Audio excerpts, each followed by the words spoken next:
কিবা নতুন কিবা আপুনি ক'ব লাগিব নতুনটো মই কোৱা নাই মইতো এতিয়া সকলোৱে যিখিনি কথা ক'বলগীয়া আছে সেইখিনি কথা নাই কাৰ্যসূচী অনুসৰি কাৰ্যসূচী সন্দৰ্ভত মই মানে ক'বলৈ বিচাৰোঁ যে যদিও মই প্ৰদেশ কংগ্ৰেছৰ সভাপতি হৈছোঁ নিজৰ লোকসভা সমষ্টিৰ প্ৰতি মোৰ দায়বদ্ধতা আছে সেইখিনি কথা মই পাহৰি যোৱা নাই আৰু সেই কাৰণে চৰাইদেউ জিলাত প্ৰায় 2 দিন আমি থাকি সাংসদ এলেকা উন্নয়ন পুঁজিৰ যোগেদি কিছু উন্নয়নমূলক কামৰ আধাৰিলা আমি স্থাপন কৰিবলৈ 2 দিনীয়া এটা কাৰ্যসূচী হাতত লৈছোঁ। বিজেপিৰ যিখন কমিটি পূৰ্ণাংগ কমিটিখন আজি গঠন কৰিছে 25% যুৱ চামক গুৰুত্ব প্ৰদান কৰিছে কমিটিখন কেতিয়া আমাৰ ইতিমধ্যে আমি প্ৰায় প্ৰত্যেক জিলাৰ ভিতৰত 2জন বা 3জনকে আমি অবজাৰ্ভাৰ পঠাইছোঁ তেওঁলোকে আমাক ৰিপৰ্ট দিব যদি আপোনালোকে অবজাৰ্ভাৰ টিমটো চাই তাত আধা তাত যুৱক বা যুৱতী যিসকলৰ যুৱ কংগ্ৰেছ বা NSY অভিজ্ঞতা আছে লগতে আমি জ্যেষ্ঠসকলো আমি লৈছোঁ কিন্তু বিজেপি দলৰ ভিতৰত আজি যে বিধায়ক মৃণাল শইকীয়া ডাঙৰীয়াই যিখিনি কথা ক'লে তাৰ ওপৰতো মই বিচাৰোঁ যে বিজেপি দল অলপ চৰ্চা কৰক যিহেতু সেইখিনি কথা মাত্ৰ বিধায়ক মৃণাল শইকীয়া ডাঙৰীয়াৰ কথা নহয় এইখিনি কথা আজি সমগ্ৰ অসমৰ নাগৰিক সমাজ যুৱকখিনিয়ে এইখিনিয়ে কথা কৈ আছে আজি কলেজৰ ছাত্ৰ ছাত্ৰীৰ পৰা প্ৰফেচাৰলৈকে বুদ্ধিজীৱীসকলৰ পৰা খেতিয়কসকললৈকে আজি সকলোৱে অসমৰ ভৱিষ্যতলৈ শংকিত আৰু সেইকাৰণে আজি বৰ্তমান বিজেপি চৰকাৰে কি কৰিছে যে তেওঁলোকে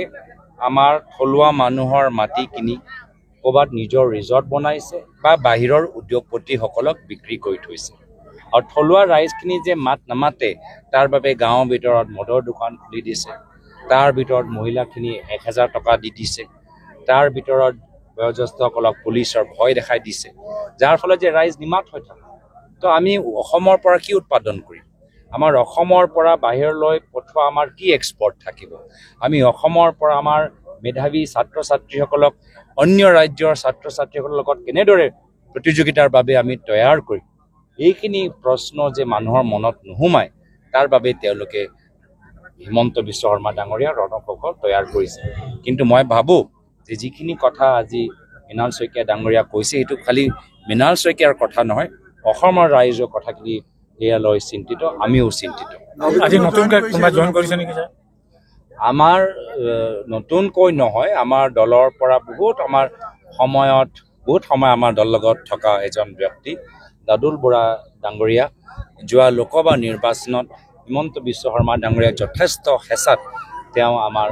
দলটোক এৰিবলৈ বাধ্য হ'ল কিন্তু এতিয়া সেই তেওঁলোকৰো কি কয় সাহস বৃদ্ধি পাইছে কংগ্ৰেছ দলৰ শক্তি চাই আজি তেওঁলোকৰ সাহস পায় বিজেপি দলটোক ত্যাগ কৰি আজি তেওঁলোকে নিজৰ ঘৰলৈ উভতি আহিছে নিশ্চয় বহুতে যোগাযোগ কৰি আছে বিজেপি মানুহবোৰো যোগাযোগ আছে কিন্তু আমাৰ কথাটো হ'ল যে আজিৰ তাৰিখত আমি কংগ্ৰেছ দলটোক আৰু শক্তিশালী কৰিব লাগে বাৰম্বাৰ কৈছোঁ যে খিলঞ্জীয়া বড়ো কাৰ্বি ৰাভা আদিবাসী মিচিং অসমীয়া মানুহৰ মাটি সংৰক্ষণ কৰিবলৈ ফৰেষ্ট ৰাইট এক্ট সংবিধানটো বচাবলৈ হ'লে এবাৰ কংগ্ৰেছ ৰণত নামিছে আৰু এবাৰ যুঁজ এখন হ'ব চৰকাৰ হ'বনে 26ত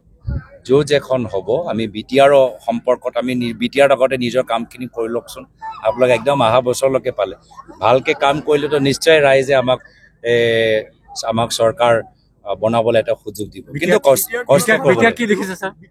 কিন্তু বিটিআৰ মই তামোলপুৰত অলপ দিন আগতে গ'লোঁ তাত যথেষ্ট ভাল মই এটা প্ৰভাৱ দেখা পালোঁ কংগ্ৰেছে তাত বহুত দিনৰ পৰা লাগি আছে আৰু এইবাৰ বিটিআৰ অঞ্চলত বড়ো মানুহ অবড়ো মানুহবোৰ সকলোৱে বিচাৰে যে কংগ্ৰেছ দল আগতকৈ আৰু বেছি শক্তিশালী হ'ব গৰু গাহৰি হাঁহ ছাগলী কুকুৰা আদিৰ বাবে জনপ্ৰিয় দানাৰ নামটোৱেই হ'ল বিয়ম এই অসমৰ উদ্যোগ গতিকে বিতৰকসকলে অতি শীঘ্ৰেই বিয়ম উদ্যোগৰ লগত যোগাযোগ কৰক